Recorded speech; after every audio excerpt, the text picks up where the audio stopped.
Namaskar and welcome to In Focus. On the 19th of May, the government will have been in office for 2 months. It should have been a honeymoon period, but instead there's a growing measure of concern about the government's performance and about its image.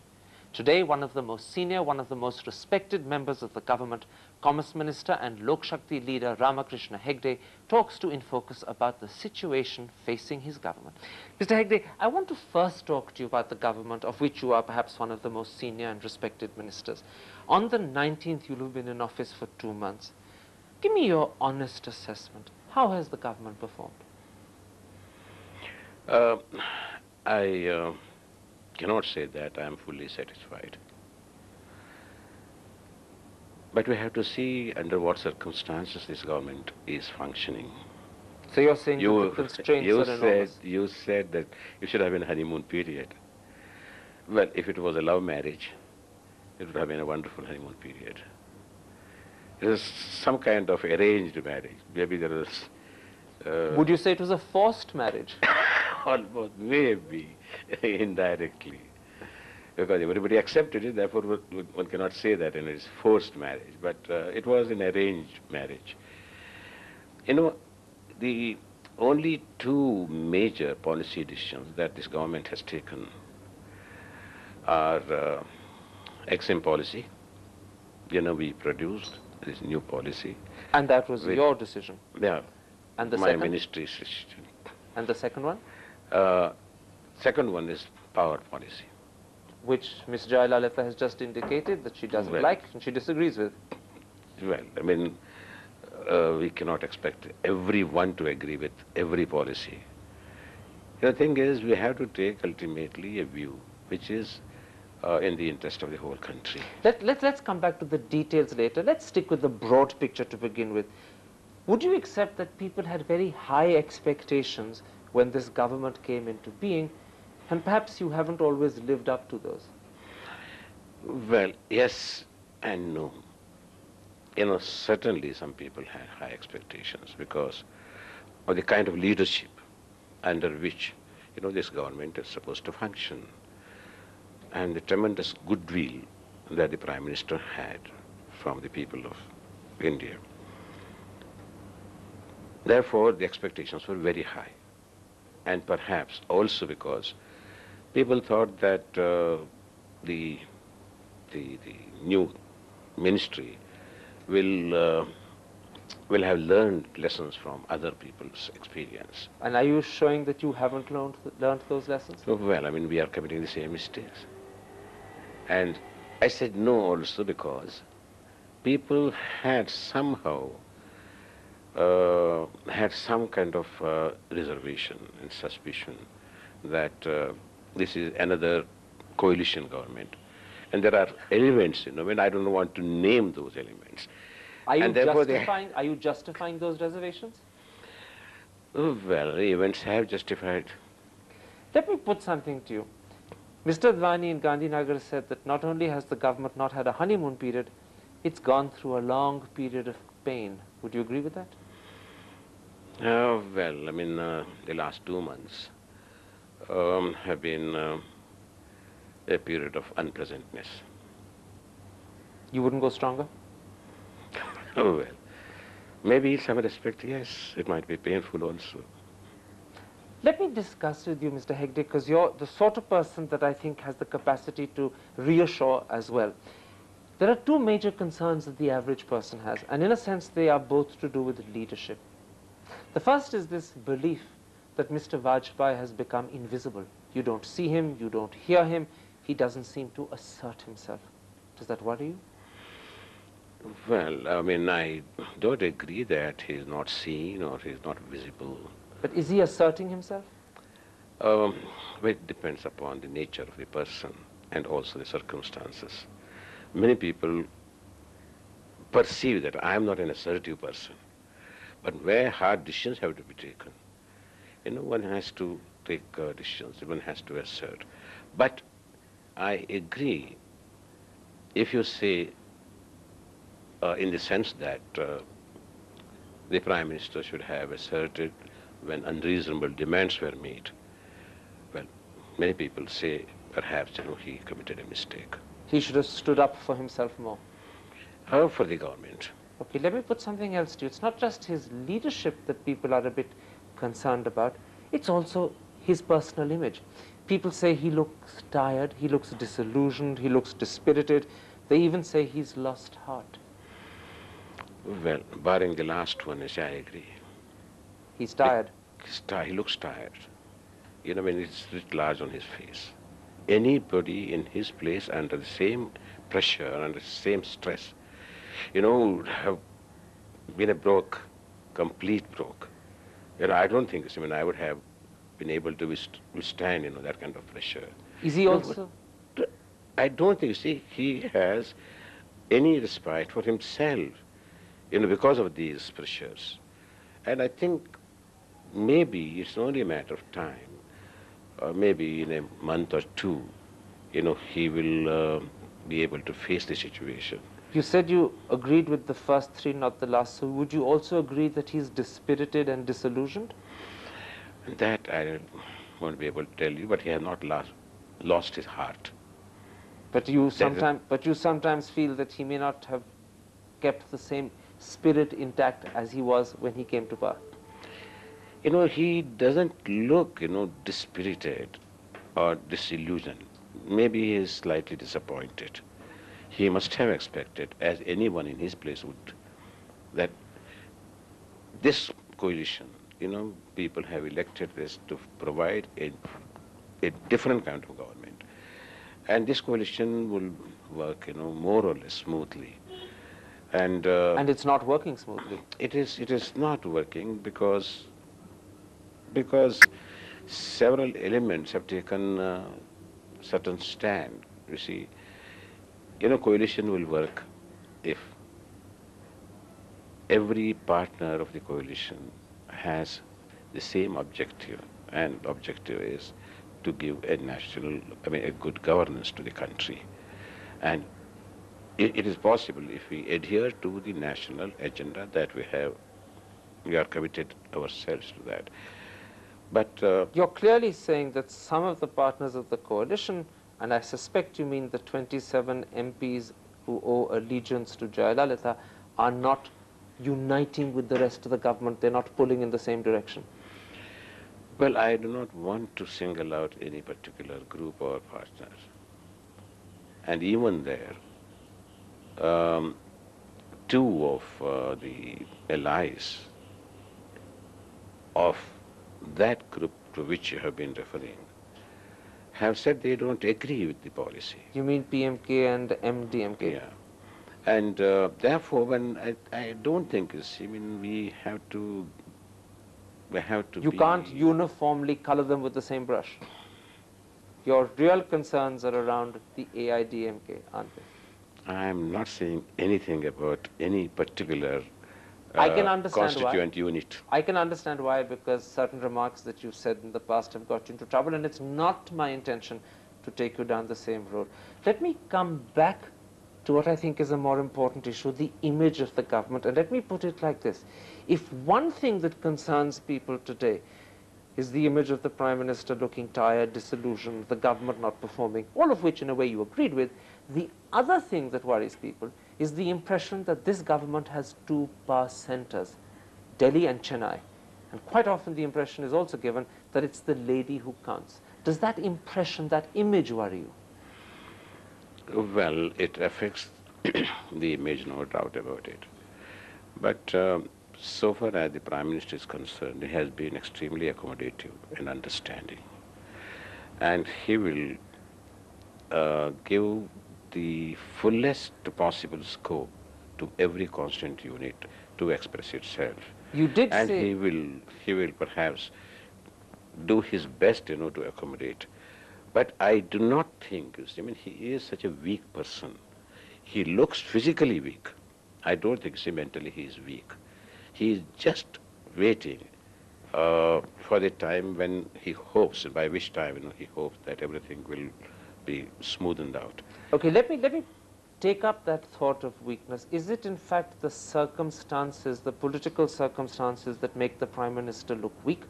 Or is he weak because sometimes he's not taking the tough decisions that you would like him to take. He's weak because he's not standing up for the government as much as he should. It is because of the political circumstances. But there's I try to put myself in his position. I have also run a coalition government, but I didn't have this kind of complex problems. And, he looks weak. It's mainly because he's tired physically.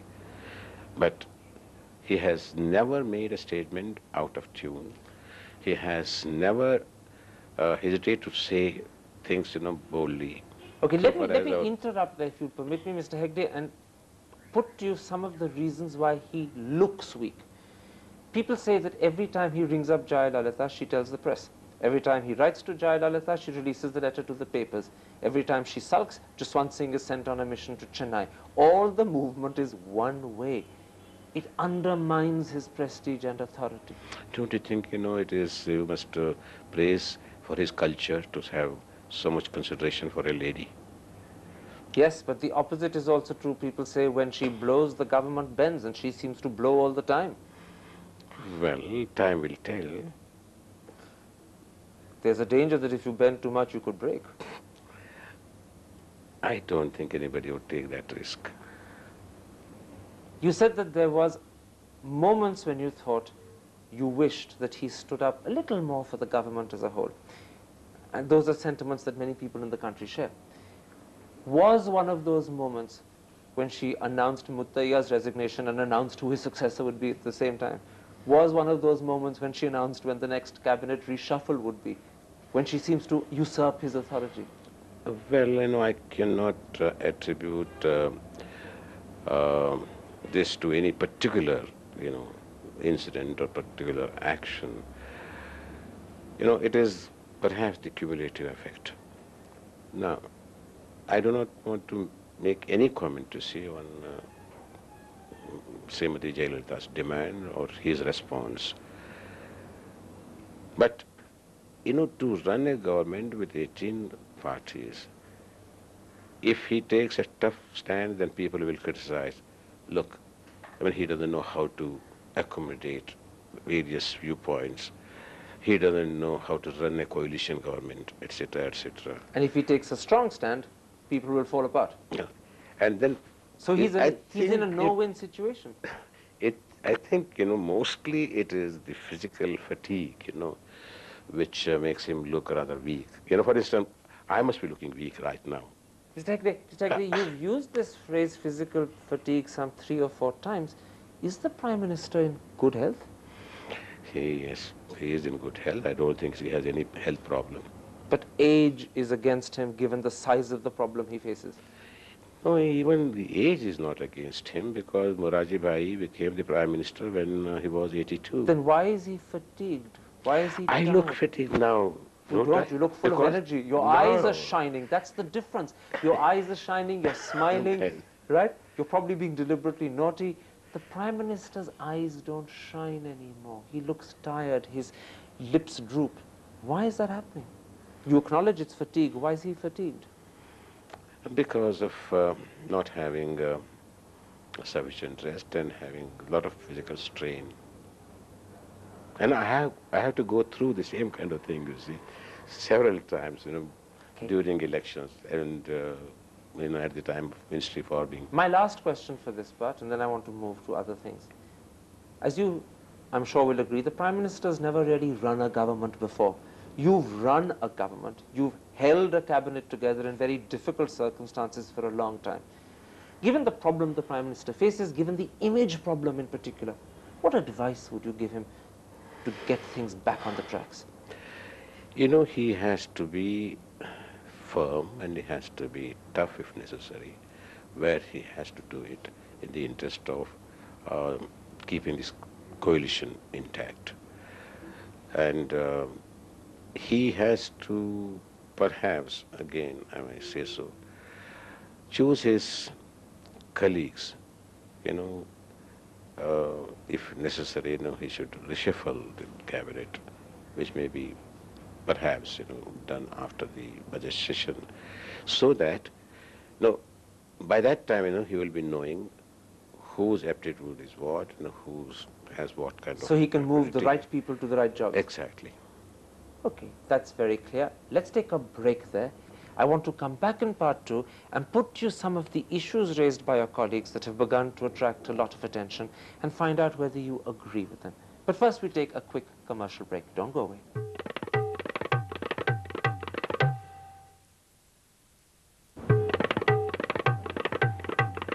Welcome back to In Focus. We're talking to the Commerce Minister, Ramakrishna Hegde. Mr. Hegde, I want in this part to talk about some of the issues raised by your colleagues that have become controversial. Let me first put you, do you think it was proper for the Law Minister to go to Chennai and say that the cases against Jayalalitha are only political? Given his position, should he have made such a comment? If I were in his position, I wouldn't have made that statement. Let me put something else to you.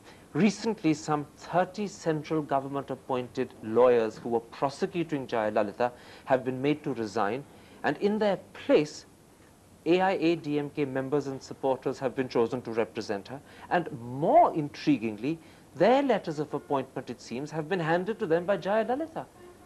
Doesn't that sound disquieting to you? Well, I don't think, you see, if anybody raises this question before a court through public interest litigation, these appointments may not stand. And you're actually hoping that if these are raised in court, as they have been at the Madras High Court, they'll be quashed. You're hoping they'll be quashed. If what is reported is really true, then it defies the ethics of administration. Every minister is sworn, has taken an oath that he will discharge his duty without fear or favor. So you're Everyone saying, has to be true to that, oath. and you have no hesitation in saying that these decisions to appoint her supporters as her counsel are wrong decisions. Well, in the first place, I do not know who have been appointed and whether they Let are, me give you an example. Forgive me they are interrupting. the T. supporters. Gopalan, who is one of the most senior advocates in the Madras High Court, was prosecuting her. He was made to resign, and R. Muthu Kumara Swami, who's one of her defense lawyers, was suddenly appointed to prosecute her. That seems to suggest that no one takes the cases seriously. Actually, the lawyer you mentioned, he should have not taken this job because it amounts to professional misconduct. Okay. There is a certain measure of responsibility that vests with the lawyers, but you do agree whoever took the decisions to change the lawyers and appoint her people as her prosecutors took a wrong decision. You agree and accept that? Well, I do not know. Actually, I was not in India, during that happened. I have not even seen the report only. I came to know But from if you. this decision was taken, it was the wrong one. If that is correct, I can't agree that it is the right one. Let me come to a bigger, broader issue. Recently, your colleague, the defense minister, has publicly said that he believes China is threat number one. He believes that Chinese military and naval activity is encircling India, and he cannot understand why India is reluctant to face up to this threat. Do you share his sentiments? I can only say again that if I were in his position, I wouldn't have made that statement. Our policy has been to have friendly relations with all our neighbors, particularly our neighbors. That has been the policy. And I wouldn't have made that statement. You wouldn't have made the statement because you don't agree with it, or because you think the way he made it in public was indiscreet and lacking in caution? We should not say anything unnecessarily which would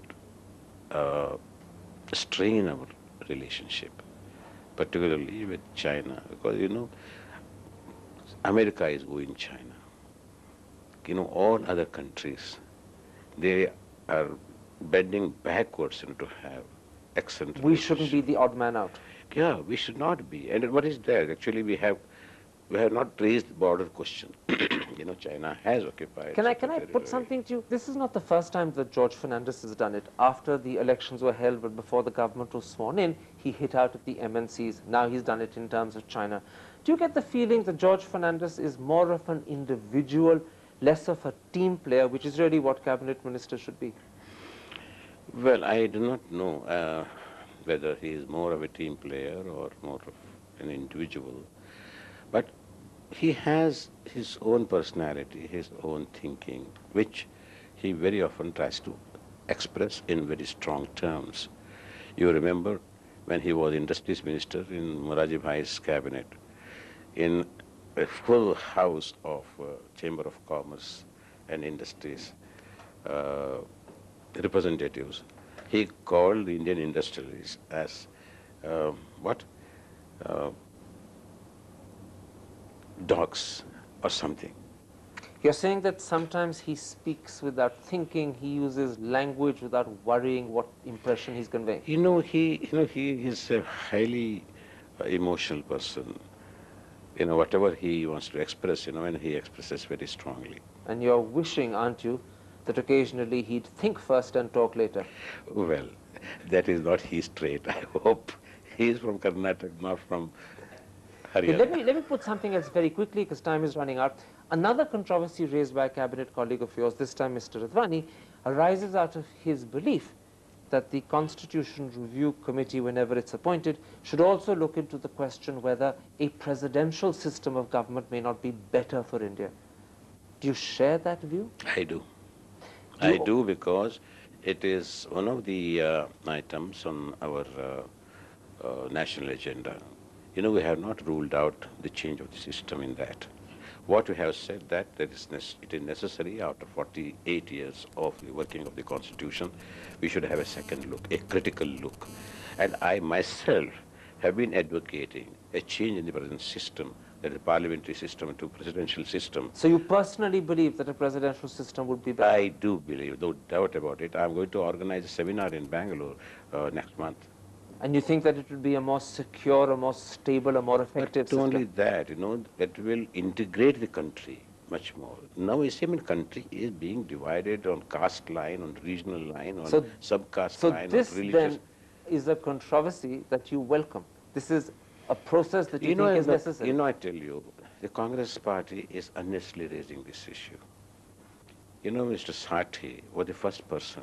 That was many, many years ago, and several other Congress leaders in those days, in 19... You're saying Congress is just playing politics? Absolutely, no doubt about it. And Janata Dal, I don't want to say anything about that. Okay, let me then come to my very last issue.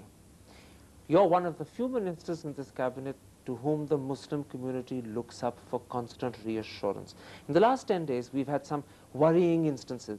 The Shiv Sena has banned Pakistani artists and Pakistani sportsmen from Mumbai. The VHP has supported them. And then Bajrang Dal activists have begun to storm Hussein's house because they are protesting against some of his paintings. It is totally wrong, and I condemn with all my might.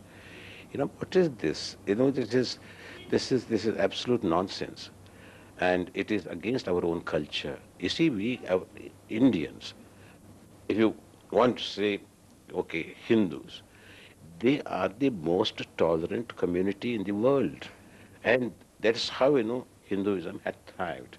People will be very glad to hear you condemn this in the strong language, but are you going to do anything about it? Will you take it up, for instance, with the Prime Minister? The Prime Minister has already, condemned it. Therefore, I need not make any suggestion to him. But, when we meet in a cabinet meeting, this matter is bound to figure. Then I will express my opinion about this.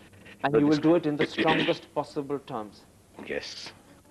Mr. Hegde, for that reassurance that I think a lot of people will be very happy to receive, and for this interview where you've spoken so openly, thank you very much. Thank you.